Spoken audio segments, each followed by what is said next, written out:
Bihari exam study में आपका स्वागत है।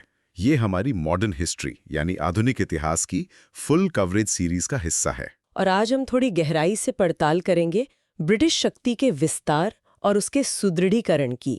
खास तौर पर देखेंगे कि भाई भारत में अंग्रेजों की जीत के पीछे क्या वजह थी और ये सब हुआ कैसे। बंगाल विजय पर हमारा खास ध्यान रहेगा क्योंकि वो एक बहुत ही अहम मोड़ था। हाँ बिल्कुल। और इस विश्लेषण के लिए हमने काफी सारे ऐतिहासिक लेख, शोध पत्र और उस दौर के जो दस्तावेज हैं उनको खंगाला है।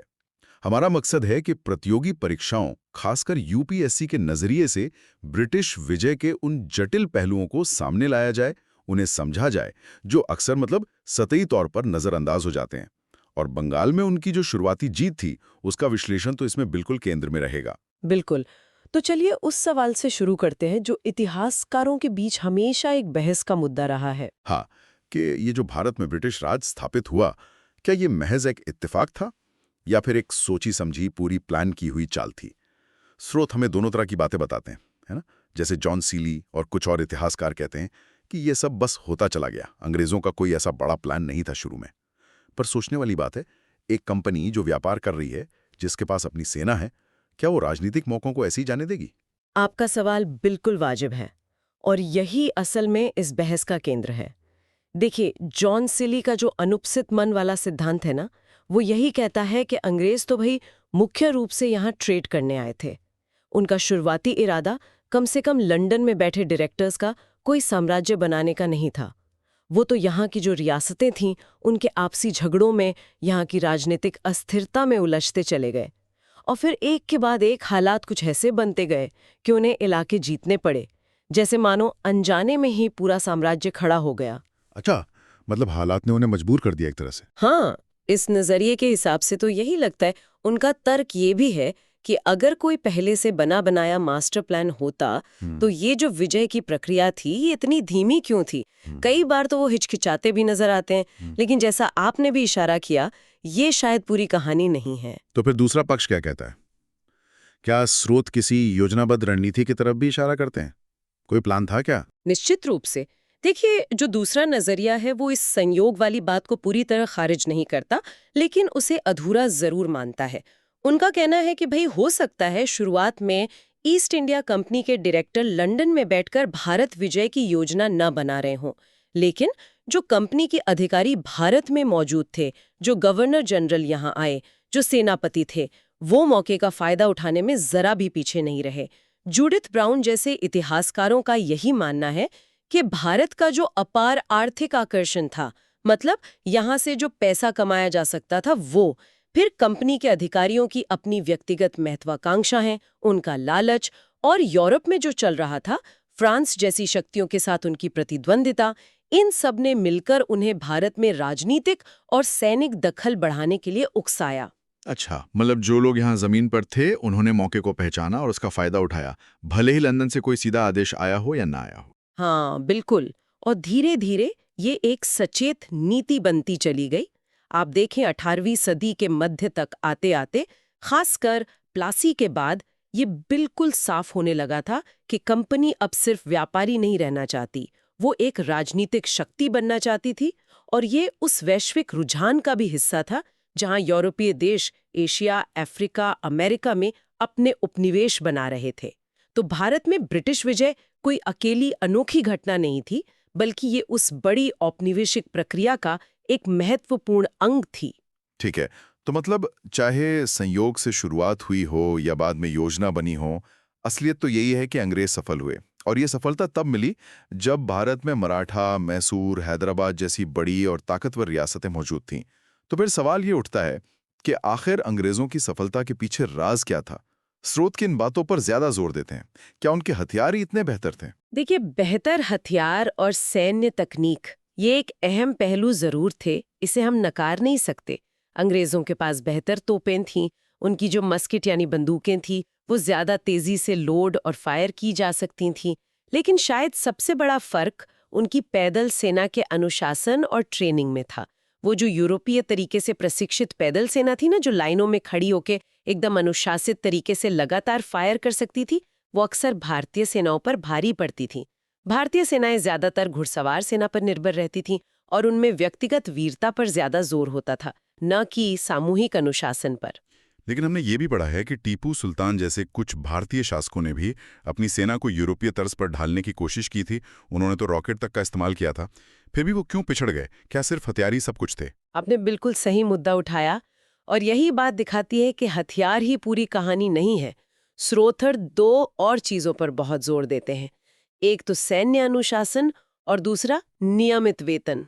हम्म। ईस्ट इंडिया कंपनी की सेना में अनुशासन बहुत कड़ा था, और सबसे बड़ी बात, सैनिकों को नियमित तनख्वाह मिलती थी, चाहे वो बहुत ज्यादा ना भी हों।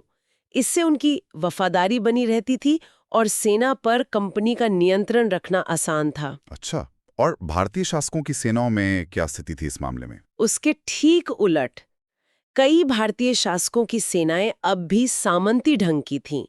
मतलब सैनिक अपने स्थानीय सरदार या जागीरदार के प्रति ज्यादा वफादार होते थे, न कि सीधे शासक के। वेतन अक्सर अनियमित होता था, कई बार तो जागीर के रूप में जमीन दे दी जाती थी। इससे सेना में एक तरह का ढीलापन, अनुशासनहीनता रहती थी, और जरूरत के समय सैनिकों के पाला बदलने का खतरा भी बना रहता था। कंपनी की जो नियमित वेतनभोगी अनुशासित सेना थी, वो इस लिहाज से कहीं ज्यादा भरोसेमंद साबित हुई। तो ये तो एक तरह से संगठन और प्रबंधन का मामला हुआ। मतलब अंग्रेजों की व्यवस्था बेहतर थी। और लीडरशिप के बारे में क्या? क्या उनके लीडर ज्यादा काबिल थे? हाँ, नेतृत्व का भी बहुत बड़ा योगदान था। इसमें कोई शक नहीं कि अंग्रेजों के पास Robert Clive, Warren Hastings, Wellesley, Dalhousie जैसे कई बेहद चतुर, रणनीतिक रूप से कुशल और हाँ, कई बार बेहद निर्मम नेता भी थे। उनमें एक दूरदर्शिता थी, वो अपने लक्ष्य को हासिल करने के लिए किसी भी हद तक जा सकते थे, और उन्होंने भारतीय शासकों की कमजोरियों का, उनकी आपसी फूट का बखूबी फायदा उठाया। लेकिन भारतीय पक्ष में भी तो थे हैदर अली, टीपू सुल्तान, माधवराव सिंधिया, यशवंतराव होलकर जैसे महान योद्धा और नेता हुए उस दौर में। बिल्कुल हुए। उनकी व्यक्तिगत बहादुरी और योग्यता पर कोई सवाल नहीं उठा सकता, लेकिन स्रोत जिस कमी की ओर बार बार इशारा करते हैं, वो है आपसी एकता और एक साझा राजनीतिक दृष्टिकोण का अभाव। ये जो योग्य नेता थे ना, ये अक्सर आपस में ही लड़ते रहते थे। मराठा सरदार आपस में उलझे रहे, निजाम और मराठों में कभी नहीं बनी, मैसूर अकेला पड़ गया। उनमें वो समझ नहीं बन पाई कि असली खतरा कौन है और उसके खिलाफ सबको मिलकर लड़ना होगा। वो अपनी अपनी रियासत बचाने या बढ़ाने में ज्यादा लगे रहे, जबकि अंग्रेज एक साझा लक्ष्य के लिए काम कर रहे थे। ये एकता की कमी तो वाकई एक बहुत बड़ा फैक्टर लगती है। अच्छा, स्रोतों में अंग्रेजों की आर्थिक ताकत और एक अलग तरह की कौमी भावना, मतलब जिसे हम आज राष्ट्रवादी भावना कह सकते हैं, उसका भी जिक्र मिलता है। हाँ, ये भी बहुत महत्वपूर्ण है। देखिए, ईस्ट इंडिया कंपनी सिर्फ एक सैनिक शक्ति नहीं थी, वो एक बहुत बड़ी, बहुत अमीर व्यापारिक कंपनी भी थी। भारत, चीन और दुनिया के दूसरे हिस्सों से जो व्यापार होता था, उससे उसे जबरदस्त मुनाफा होता था। इस पैसे से वो अपनी सेना का रखरखाव आसानी से कर सकते थे, युद्धों का भारी खर्च उठा सकते थे, और जरूरत पड़ने पर भारतीय दरबारियों को रिश्वत देकर अपनी तरफ मिला सकते थे, जैसा कि उन्होंने प्लासी में किया भी। उनकी जो आर्थिक मजबूती थी, उसने उन्हें लंबे समय तक टिके रहने की क्षमता दी। और वो राष्ट्रवादी भावना वाली बात क्या वो भी मायने रखती थी अंग्रेजों के लिए? बिल्कुल, अंग्रेजों में अपने देश, अपनी संस्कृति, अपनी नस्ल को लेकर एक गहरी श्रेष्ठता की भावना थी। उन्हें लगता था कि वो एक पिछड़े हुए देश को सभ्य बना रहे हैं। ये जो मिशन की भावना थी ना, चाहे वो कितनी भी गलत क्यों ना हो, उसने उन्हें एकजुट रखा और उनमें एक मकसद भरा। इसके उलट अगर आप 18वीं सदी के भारत को देखें, तो उस तरह की कोई एकीकृत भारतीय राष्ट्रीय चेतना का अभाव था। लोग अपनी पहचान मराठी, राजपूत, बंगाली, जाट, सिख या अपने धर्म से ज्यादा जोड़ते थे, ना कि एक अखिल भारतीय पहचान से। ये जो बिखराव था, ये अंग्रेजों के लिए बहुत फायदेमंद साबित हुआ। तो मतलब ये सारे कारक मिलकर अंग्रेजों की सफलता की कहानी बनाते हैं। बेहतर सैन्य संगठन और तकनीक, नियमित वेतन, कुशल और एकजुट नेतृत्व, मजबूत आर्थिक आधार और एक तरह की साम्राज्यवादी राष्ट्रीय भावना, जिसका मुकाबला करने के लिए वैसी ही एकता और चेतना भारतीय पक्ष में उस वक्त मौजूद नहीं थी। चलिए, अब जरा बंगाल पर आते हैं। अक्सर कहा जाता है कि बंगाल की जीत ने ही असल में भारत में अंग्रेजी राज की नींव रखी। इतना खास क्यों था 18वीं सदी का बंगाल? बंगाल उस समय मुगल साम्राज्य का शायद सबसे उपजाऊ और निश्चित रूप से सबसे अमीर सूबा था। यहाँ खेती बहुत अच्छी होती थी, खासकर चावल और जूट की। लेकिन इससे भी ज्यादा महत्वपूर्ण था यहाँ का व्यापार और यहाँ के उद्योग। बंगाल से शोरा मतलब सॉल्ट पेट्रे जो बारूद बनाने के काम आता था, नील यानी इंडिगो जो कपड़ा रंगने के काम आता था, अफीम, चीनी, रेशम और सबसे बढ़कर बेहतरीन क्वालिटी के सूती कपड़े जैसे मलमल वगैरह, इन सब का बड़े पैमाने पर उत्पादन और निर्यात होता था। कहा जाता है कि अंग्रेजी ईस्ट इंडिया कंपनी के कुल एशियाई व्यापार का लगभग 60% हिस्सा अकेले बंगाल से ही आता था। तो आप अंदाजा लगा सकते हैं कि बंगाल पर नियंत्रण पाना उनके लिए कितना ज्यादा जरूरी था। और राजनीतिक तौर पर क्या स्थिति थी बंगाल की उस वक्त? मुगल बादशाह का कितना नियंत्रण था? देखिए, मुगल साम्राज्य तो कमजोर हो ही रहा था, तो बंगाल के जो सूबेदार थे वो लगभग आजाद हो गए थे। मुर्शीद कुली खान ने 18वीं सदी के शुरुआत में बंगाल को वास्तविक मतलब व्यवहार में स्वतंत्र बना लिया था। उनके बाद शुजाउद्दीन और सरफराज खान आए। फिर 1740 में अलीवर्दी खान ने ताकत संभाली। अलीवर्दी खान एक मजबूत और काबिल नवाब थे। उन्होंने मराठों के हमलों से बंगाल को काफ़ी हद तक बचाया और जो यूरोपीय कंपनियां थीं, खासकर अंग्रेज़ और फ्रांसीसी, उनको काबू में रखने की पूरी कोशिश की। उन्होंने उन्हें किलेबंदी करने या अपनी राजनीतिक ताकत बढ़ाने से रोके रखा। वो जानते थे कि ये कंपनियां खतरनाक साबित हो सकती हैं। हाँ, वो मधुमक्खी वाला किस्सा शायद उन्हीं का है। हाँ, बिल्कुल। कहा जाता है कि उन्होंने अंग्रेज़ों की तुलना मधुमक्खियों से की थी कि अगर न छेड़ो तो शहद देंगी, पर अगर छेड़ा तो काट खाएंगी। लेकिन फिर 1756 में अलीवर्दी खान की मौत हो गई और उसके बाद हालात तेजी से बदले। उनके नाती यानी बेटी के बेटे सिराजुद्दौला नवाब बने और यहीं से अंग्रेजों के साथ सीधा टकराव शुरू हो गया। स्रोत इसके क्या कारण बताते हैं? बात बिगड़ी क्यों? देखिए, सिराज जब नवाब बने तो उनकी उम्र सिर्फ 23 साल थी। अनुभव की थोड़ी कमी थी और गद्दी पर बैठते ही उन्हें घर के अंदर ही कई दुश्मनों का सामना करना पड़ा। उनकी मौसी थीं घसीटी बेगम, उनके एक चचेरे भाई और पूर्णिया के गवर्नर थे शौकत जंग, और सबसे खतरनाक उनके अपने सेनापति मीर जाफर, जो रिश्ते में अलीवर्दी खान के बहनोई भी लगते थे। ये सब उनके खिलाफ साजिश रच रहे थे। अंग्रेजों ने सिराज की इस अंदरूनी कमजोरी को फौरन भांप लिया। अच्छा, तो अंग्रेजों ने इस अंदरूनी फूट का फायदा उठाने की सोचे कि नवाब कमजोर है तो दबाव बनाया जाए। बिल्कुल, उन्होंने सिराज के जो विरोधी थे उनको शह देना शुरू कर दिया और फिर टकराव के कई तात्कालिक कारण भी बन गए। पहला तो ये कि अंग्रेजों ने नवाब की इजाजत के बिना कलकत्ता में फोर्ट विलियम की किलेबंदी तेज कर दी। उन्हें यूरोप में फ्रांस के साथ युद्ध का डर था, लेकिन नवाब ने इसे अपनी सत्ता को सीधी चुनौती माना। दूसरा, कंपनी के जो कर्मचारी थे वो दस्तक का जमकर दुरुपयोग कर रहे थे। दस्तक एक तरह का पास था जिससे कंपनी का माल बिना चुंगी दिए आ जा सकता था, लेकिन कंपनी के अधिकारी अपना निजी व्यापार भी इसी दस्तक के जरिए करने लगे थे। और हद तो ये थी कि वो ये दस्तक भारतीय व्यापारियों को भी बेचने लगे थे। इससे नवाब के खजाने को भारी नुकसान हो रहा था। बाप रे, मतलब सीधा सीधा रेवेन्यू लॉस नवाब का।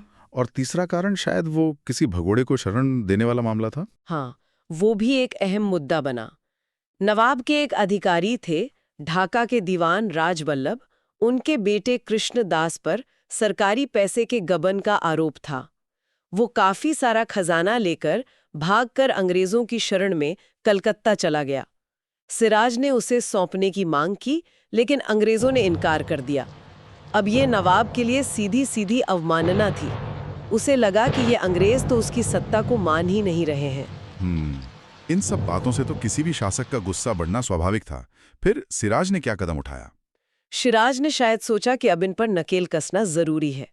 मई 1756 में उन्होंने पहले अपने एक अंदरूनी दुश्मन शौकत जंग को हराया और फिर अंग्रेजों को सबक सिखाने के लिए वो कलकत्ता की ओर बढ़े। और उसका नतीजा क्या हुआ? क्या अंग्रेज इस हमले के लिए तैयार थे? बिल्कुल नहीं। सिराज की सेना ने बड़ी आसानी से पहले कासिम बाजार में जो अंग्रेजी फैक्ट्री थी उस पर कब्जा किया और फिर जून 1756 में कलकत्ता पर धावा खोल दिया। फोर्ट विलियम ज्यादा देर टिक नहीं सका। वहां का गवर्नर ड्रेप और कई अंग्रेज तो जहाजों में बैठकर नदी में नीचे फुल्टा द्वीप पर भाग गए। बहुत से अंग्रेज बंदी बना लिए गए। यहीं पर वो ब्लैक होल या काल कोठरी त्रासदी की घटना का जिक्र आता है, कहा गया कि कई अंग्रेज बंदियों को एक बहुत छोटी सी कोठरी में रात भर बंद रखा गया, जिससे दम घुटने से उनमें से कई की मौत हो गई। हालांकि इस घटना के विवरण और मरने वालों की संख्या पर इतिहासकारों में काफी मतभेद है। कुछ इसे अंग्रेजों का प्रोपेगेंडा भी मानते हैं। खैर, जो भी हुआ हो, कलकत्ता पर सिराज के कब्जे की खबर जब मद्रास पहुंची होगी तो वहां तो हड़कंप मच गया होगा। जाहिर सी बात है, ये कंपनी के लिए एक बहुत बड़ा झटका था, उनके व्यापार के लिए, उनकी इज्जत के लिए। फौरन मद्रास से रॉबर्ट क्लाइव के नेतृत्व में एक सेना और एडमिरल वॉटसन के नेतृत्व में नौसेना बंगाल भेजी गई। वे लोग दिसंबर 1756 या जनवरी 1757 के आसपास बंगाल पहुंचे। और आते ही उन्होंने एक्शन लिया होगा, कलकत्ता वापस छीनने की कोशिश की। हाँ, क्लाइव बहुत तेज था इस मामले में। आते ही उसने हमला किया और जनवरी 1757 में कलकत्ता पर फिर से अंग्रेजों का कब्जा हो गया। शायद सिराज की सेना इस पलटवार के लिए तैयार नहीं थी, या फिर उसके अपने सेनापतियों में ही कुछ गड़बड़ थी। नतीजा ये हुआ कि सिराज को मजबूर होकर अंग्रेजों से एक संधि करनी पड़ी। फरवरी 1757 में अलीनगर की संधि हुई। अलीनगर वो नाम था जो सिराज ने कलकत्ता को दिया था। इस संधि में सिराज को अंग्रेजों की लगभग सारी बातें माननी पड़ी। उनके व्यापारिक अधिकार बहाल करने पड़े, किलेबंदी की इजाजत देनी पड़ी और हर्जाना भी देना पड़ा। ये सिराज के लिए बहुत अपमानजनक संधि थी। लेकिन क्लाइव इतने से काम मानने वाला था? उसके दिमाग में तो कुछ और ही चल रहा था, है ना? स्रोत बताते हैं कि संधि तो हो गई, पर उसके बाद ही उसने साजिश का जाल बुनना शुरू कर दिया। बिल्कुल सही पकड़ा आपने। क्लाइव को ये समझ आ गया था कि सिराज भरोसे के लायक नहीं है, और जब तक वो नवाब रहेगा, बंगाल में अंग्रेजों के हित सुरक्षित नहीं रह सकते। उसे एक ऐसा नवाब चाहिए था जो पूरी तरह उनके इशारों पर चले, एक कठपुतली नवाब। इसलिए उसने सिराज के दरबार में जो असंतुष्ट लोग थे, उनसे संपर्क साधना शुरू किया, और सबसे अहम कड़ी उसे मिली मीर जाफर के रूप में, जो नवाब का मुख्य सेनापति था और खुद नवाब बनने का सपना देख रहा था। क्लाइव ने उसे नवाब बनाने का लालच दिया। और मिर्जा फरमान गया अपने ही नवाब के खिलाफ, अपने ही मालिक के खिलाफ गद्दारी करने को। हाँ, मीर जाफर, एक और दरबारी, राय दुर्लभ और बंगाल के उस वक्त के सबसे अमीर बैंकर जगत सेठ बंधु, ये सब इस साजिश में शामिल हो गए। एक गुप्त समझौता हुआ। तय हुआ कि जब अंग्रेजों और नवाब के बीच लड़ाई होगी तो मीर जाफर और उसकी सेना नवाब का साथ छोड़ देगी, वो लड़ेगी ही नहीं। बदले में मीर जाफर को बंगाल का नवाब बनाया जाएगा, और मीर जाफर ने अंग्रेजों को भारी रकम देने का भी वादा किया। और इसी साजिश का नतीजा था 23 जून 1757 का प्लासी का युद्ध, जिसे भारतीय इतिहास का एक बहुत ही काला दिन कह सकते हैं। बिल्कुल। प्लासी ये जगह कलकत्ता से करीब 150 किलोमीटर दूर भागीरथी नदी के किनारे है। वहाँ एक आम का बाग था। एक तरफ सिराजुद्दौला अपनी लगभग 50,000 की सेना के साथ मौजूद था। दूसरी तरफ क्लाइव के पास मुश्किल से 3,000 सैनिक थे, जिनमें भी करीब 2,200 तो भारतीय सिपाही ही थे। अगर सिर्फ संख्या देखें तो सिराज का पलड़ा बहुत भारी था, लेकिन असल लड़ाई तो मैदान में लड़ी ही नहीं गई। क्योंकि सब कुछ तो पहले से तय था, वो साजिश काम कर गई। हाँ, जैसे ही लड़ाई शुरू हुई, नवाब की सेना का एक बहुत बड़ा हिस्सा, जो मीर जाफर, राय दुर्लभ और यार लतीफ खान जैसे गद्दार सेनापतियों के कमांड में था, वो चुपचाप खड़ा रहा। उन्होंने लड़ाई में हिस्सा ही नहीं लिया। सिर्फ नवाब के कुछ वफादार सेनापति थे, जैसे मीर मदान और मोहनलाल। उन्होंने बड़ी बहादुरी से लड़ाई लड़ी, लेकिन वो ज्यादा देर टिक नहीं सके और मारे गए। क्लाइव ने जब देखा कि साजिश कामयाब हो गई है, तो उसने हमला तेज कर दिया। कुछ ही घंटों में खेल खत्म हो गया। सिराजुद्दौला को जान बचाकर भागना पड़ा, लेकिन कुछ दिन बाद उसे पकड़ लिया गया और मीर जाफर के बेटे मीरन ने उसकी हत्या करवा दी। और मीर जाफर बंगाल का नवाब बन गया, जैसा कि साजिश में तय हुआ था। लेकिन क्या वो वाकई में नवाब था या सिर्फ नाम का? वो सिर्फ नाम का नवाब था। असल में तो वो अंग्रेजों के हाथ की कठपुतली बन गया था। इसीलिए प्लासी की लड़ाई को युद्ध कहना भी शायद ठीक नहीं है। ये बहुत बड़ी साजिश थी, एक खुला विश्वासघात था, लेकिन इसके जो नतीजे हुए वो बहुत दूरगामी थे। इसने बंगाल की सत्ता और उसके जो अपार संसाधन थे, उनको अंग्रेजों के नियंत्रण में ला दिया, और इसी पैसे के दम पर अंग्रेजों ने बाद में भारत के दूसरे हिस्सों पर कब्जा किया।